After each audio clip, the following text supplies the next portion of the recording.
ये कहानी दो दोस्त अरुण और नितेश की है। इनका गांव शहर से 12 किमी दूर रतौरी में है। अरुण अपने पूरे परिवार के साथ गांव में रहता है और नितेश के मम्मी पापा शहर में रहते हैं और नितेश अकेले अपनी दादी के साथ गांव में रहता है। रतौरी गांव से शहर जाने पर बीच में एक जंगल पड़ता है जो कि बहुत ही घंघोर और डरावना है, जिसके बारे में बहुत सी अफवाहें भी फैली है। एक दिन शाम को दोनों दोस्त अरुण और नितेश मूवी देखने के लिए निकल जाते हैं। दोनों ये तय करते हैं कि आज वो शाम को मूवी देखने जाएंगे और रात को वापस लौटेंगे। जब दोनों थिएटर पहुंचते हैं तो थिएटर में एक हॉरर मूवी लगी हुई थी। हालांकि वो दोनों हॉरर मूवीज के शौकीन नहीं थे, लेकिन जब पहुंचे तो सोचा कि मूवी देख ही लेते हैं।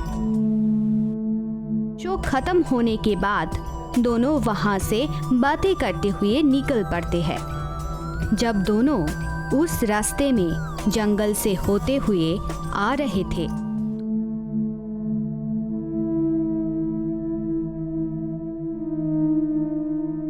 नितेश को टॉयलेट लगता है और वो थोड़ा साइड में चला जाता है और एक पेड़ के नीचे टॉयलेट करने लगता है।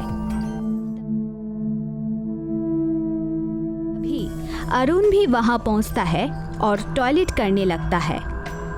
बातों की धुन में अरुण और नितेश ने देखा ही नहीं कि जिस पेड़ के नीचे वो टॉयलेट कर रहे हैं वो किसी और का नहीं बल्कि एक पीपल का पेड़ है।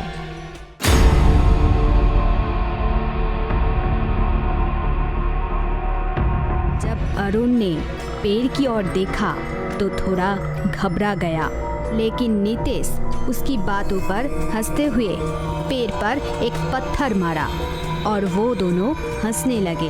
तभी उनको अपने पीछे से एक आवाज आई। पेड़ से कुछ नीचे गिरा। अरुण और नितेश ने पीछे मुड़कर देखा तो वहाँ कुछ भी नहीं था। तभी उनको अपने पीछे से एक आवाज आई तो वो दोनों वहाँ से चल दिए। जैसे ही वो आगे बढ़े उन्हें फिर से अपने पीछे किसी के होने का एहसास हुआ, लेकिन मुड़कर देखा तो कोई भी नहीं था। तभी उनको सामने कुछ ऐसा दिखा मानो उनके पैरों तले जमीन ही खिसक गई। उनके ठीक आगे एक काली सी परछाई थी जिसकी 2 नीली आंखें अंधेरे में बिल्कुल हीरे की तरह चमक रही थी। अरुण और नितेश को अपनी नजरों पर विश्वास ही नहीं हो रहा था। जैसे ही उन दोनों ने वहां से भागने की कोशिश की, उस काली परछाई ने उन पर हमला कर दिया। उसके बड़े बड़े नाखून अरुण और नितेश के शरीर पर लगने से उनका हाल बेहाल हो चुका था। जैसे तैसे करके वहां से तो निकल गए, लेकिन जब घर पहुंचे तो उन्हें नींद ही नहीं आ रही थी। वो पूरी रात जाग कर बिताई और किसी से कुछ भी नहीं कहा। अगले दिन अरुण को तो डर था, जबकि नितेश को इससे कुछ खास फर्क नहीं पड़ रहा था। लेकिन जैसे ही रात होने लगी उनकी तबीयत खराब होने लगी। उन्हें वही काली परछाई दिखाई देने लगी जो कल रात पीपल के पास दिखाई दी थी। डर के मारे अरुण ने अपने घर वालों को सब कुछ बता दिया। अरुण के पापा गांव के एक जाने माने जमींदार थे। वो ये बात सुनते ही समझ गए कि अरुण और नितेश पर मुंजिया का साया पड़ चुका है।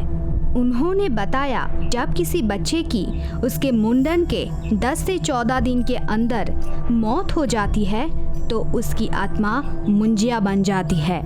मुंजिया पीपल के पेड़ पर रहता है और जब कोई इस पेड़ के साथ छेड़खानी करता है तो वो उसके पीछे पड़ जाता है और जब तक उसकी जान न ले ले तब तक पीछा नहीं छोड़ता।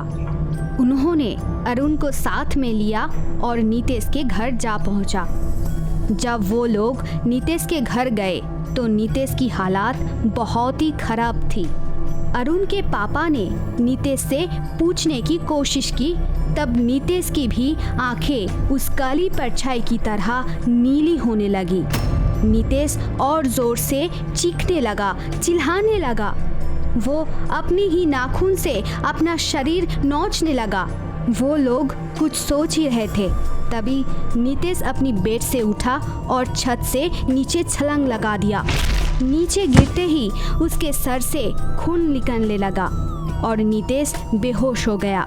ये सब देखकर अरुण और उसके पापा बहुत घबरा गए।